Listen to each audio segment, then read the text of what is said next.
Yes guys, what is going on, and welcome back to another video.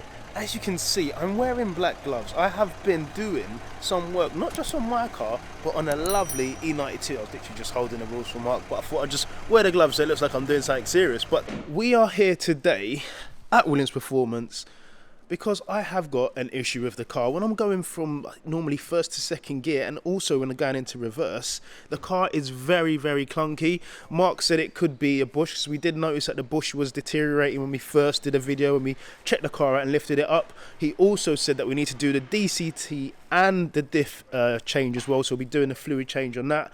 But overall, the car is doing okay. Bearing in mind, it's a cheap M4, 95,000 miles on the clock. We can't really complain, but I'm hoping that it is just a bush, as Marc has already, I don't know, guessed. But once it's in the air and he has a good look at it, we'll just take it from there. So, Mr. Williams. All right, Tim, how's it going? Not bad at all, mate. To be fair, we're in a good position. We obviously took it out on track at Snet. The blue stuff worked really well. RBF 600 worked really well. But something that I have said on camera, but I haven't probably repeated to you, just for the sake of the video anyway, there is a knocking sound from the rear of the car. We've lifted the car up, and I thought it was the middle brace thing that goes under the car. The exhaust. Yeah, so I thought the exhaust was knocking on there, and you're saying that it's got loads of clearance. Yeah. I mean, you get fingers. Wait a minute. And it's not the diff, because I also thought maybe it's whacking on, because when I jacked it up at home, I thought maybe the diff would be knocking on this somewhere, on the subframe, but it's not the exhaust touching the subframe either. It's probably the bush. I mean, we need a torch here, don't we? Yeah, so Batteries are gone flat. in there you're saying is... I don't know if you can see it on camera. Yeah, I can see it here, but I don't know if it's quite dark on camera, and the angle as well. There is a line through there. Yeah, it's the quite line common for these to split. Yeah, I was going to say, that line was there before. I remember when we first checked, but it wasn't this long. And is it? Is a fluid-filled bush. Okay, so it's leaking. So it could have leaked its fluid out, yeah. Okay, so that would effectively mean that would be the... can move about a bit more. Okay, so that would be because when I'm doing it gently, it's fine, easy now. But obviously, when I'm slamming it hard, obviously that's when it's having the issues. But so what is this, a relatively easy fix? Because I know you said you keep the power flex. I mean, it's easy on a lift, but it's obviously at home it might be hell no. Yeah. A job on the driveway. That's a job. I think they call that a widowmaker job. So this essentially, you're saying that if we're swapping this out, we might as well replace that with a power flex and add an extra bush on this side. So they just decided to use one hole instead of two. Yeah, but the power flex gives you both bushings. Yeah, okay, cool. So that bracket is what we've got over here. If we can just go over here and have a look. This bracket is what allows you to use the two. You can't run the two without it. Replace the one that you've got on the diff at the minute. Okay. And then we'll use that bush and that bush. Okay, and you can do it in black as well. Yeah. But obviously where it is a diff, and the diff does have quite a bit of vibrations going through it, I think this is probably the best option for me anyway. If it's all out track, not road at all, then probably black would make more sense. So yeah, once we get, what is it, the subframe needs to drop, exhaust got a little diff leak as well. Oh, it just gets better and better, doesn't it? That is fresh as well, isn't it? Aye, I'll see if I've got the seal for that. Ah, cheese and bread. Buy cheap M4, they said. It'll be fun, they said. Let's just have problems, they said.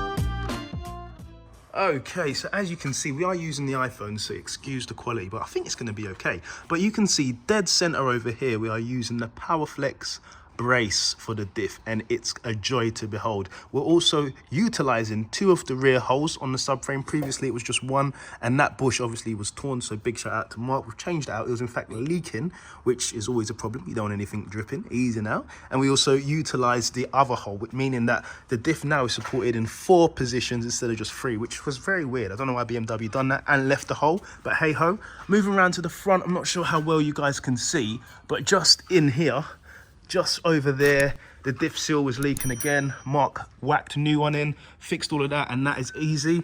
This is looking a bit oily, but we are cleaning this up, and it is probably just like brake cleaner we've cleaned up. We've also changed the gearbox fluid, and there also is a service pack on the website, so make sure if you are interested in doing this, get it done. The last thing you want to do is overheat your gearbox, and then you're going to have to go to a manual. No one wants to drive a manual BMW. Easy now, I'm only joking. I've changed out the diff fluid as well, so this car is ready for some proper track action. Nothing's going to overheat. But yeah, I'm really happy with this. I'm going to take it out and hopefully the knocking noise has gone, because then we can fully send it. Yeah.